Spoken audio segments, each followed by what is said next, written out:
I got to tell you, though, the story of the day, you know what everyone is talking about? Everyone I know.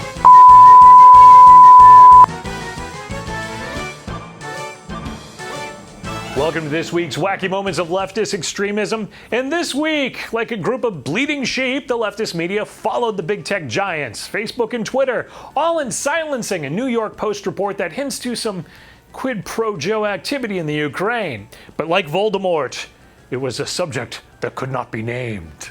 I got to tell you, though, the story of the day, you know what everyone is talking about? Yeah, I do, but do you, Don? Everyone I know. They are outraged about what's happening tomorrow night. The dueling town halls. Yes. Why on earth would NBC agree to do that? All right, I'll plus minus it. Fair time, equal time. Or you can do equal time on a different night. You can do equal time at a different time. You don't have to do it at the same time and then divide the country further by having them choose. The whole point of it was to bring them together. It's the only time he offered us. Debate. He said he wouldn't do it any other time. Well, so he's controlling the programming schedule at NBC?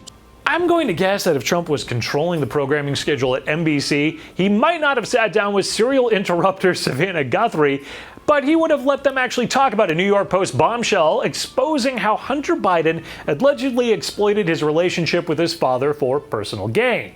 Now, on Wednesday, it wasn't not only not discussed on NBC, it wasn't discussed on ABC or even CBS, and CNN went totally into the Biden tank over the week, going to asinine lengths to talk about anything but that Post report, devoting time instead to Trump scandals like this one. This morning, a CNN exclusive. So CNN has learned that federal prosecutors, including special counsel Robert Mueller, spent more than 3 years investigating whether money flowing through an Egyptian state-owned bank could have backed millions of dollars that Donald Trump donated to his own 2016 campaign. Oh my gosh. Well, thank goodness we have CNN dedicating time to report on this scandal. And what exactly did they uncover? Ultimately, the Mueller team was not able to obtain all the information it wanted, nor could the U.S. attorney in D.C., who continued the investigation until this year and decided not to pursue charges. So there wasn't even enough for officials to pursue charges. It's a nothing burger. But I guess that's more riveting on CNN than reporting on quid pro quo allegations. That great CNN reporting brought to you by Liberty Mutual. Give them a call and let them know how you feel about CNN's choice omissions. But not reporting on things that go against their narrative, that was the name of the game in the leftist media all week. Senator Mazie Hirono showed exactly how insane the left could be while questioning Judge Amy Coney Barrett this week. Since you became a legal adult, have you ever made unwanted requests for sexual favors or committed any verbal or physical harassment or assault of a sexual nature? No, Senator Hirono. Have you ever faced discipline or entered into a settlement related to this kind of conduct? No, Senator. Judge Barrett, do you think it is appropriate for justices to consider real-world impacts in their decision-making? I wish certain senators considered their real-world impacts in their decision-making. That moment wasn't aired on CBS, NBC, or ABC morning news programs. Now, I don't know why. I mean, they seem to love those questions during the Kavanaugh hearing. CNN really went to great lengths to try to slime Barrett, claiming that her current judicial seat is stolen. Judge Amy Coney Barrett's actually sitting in a stolen appellate court seat right now. That's right. Obama's nominee, Mara Selby, was the first woman and first African-American to serve on the Indiana Supreme Court. She was flat out denied a Senate vote. That's because Republican Senator from Indiana, Dan Coates, blocked it. Good old John Avalon and his CNN reality checks. Check this, Avalon. Article 2, Section 2 of the Constitution has always given the Senate the right to approve or deny judicial nominees. But I guess on CNN, following the Constitution equates with a crime. Judge Amy Coney Barrett's actually sitting in a stolen appellate court seat right now. Avalon's reporting stinks so bad it has to be supported by Febreze. So give them a call. Let them know that Moonlight Breeze doesn't really cover up the scent of crap reporting.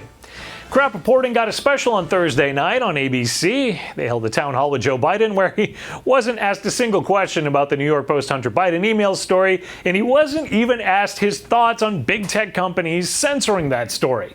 But maybe he doesn't need to, as his campaign spokespeople are always glad to see censorship. I think Twitter's response to the actual article itself makes clear that these, purported allegations are false and they're not true. And glad to, see, social media companies like Twitter taking responsibility. Yeah, that responsible suppression of information damaging to your candidate.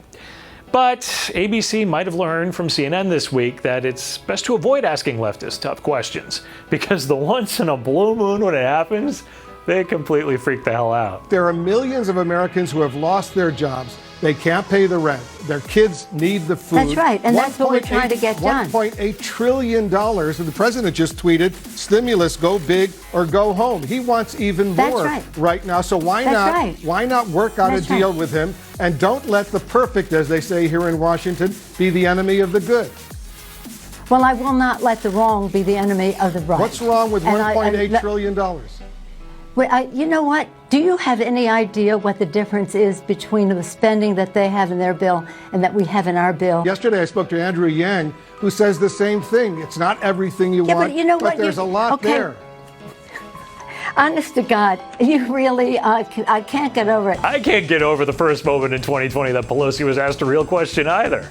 CNN proves that even a blind pig finds an acorn once in a while. That's all the time we have. I'm Eric Shiner from MRC-TV. It's time to go shopping for great conservative gear at the MRC store. Check it out.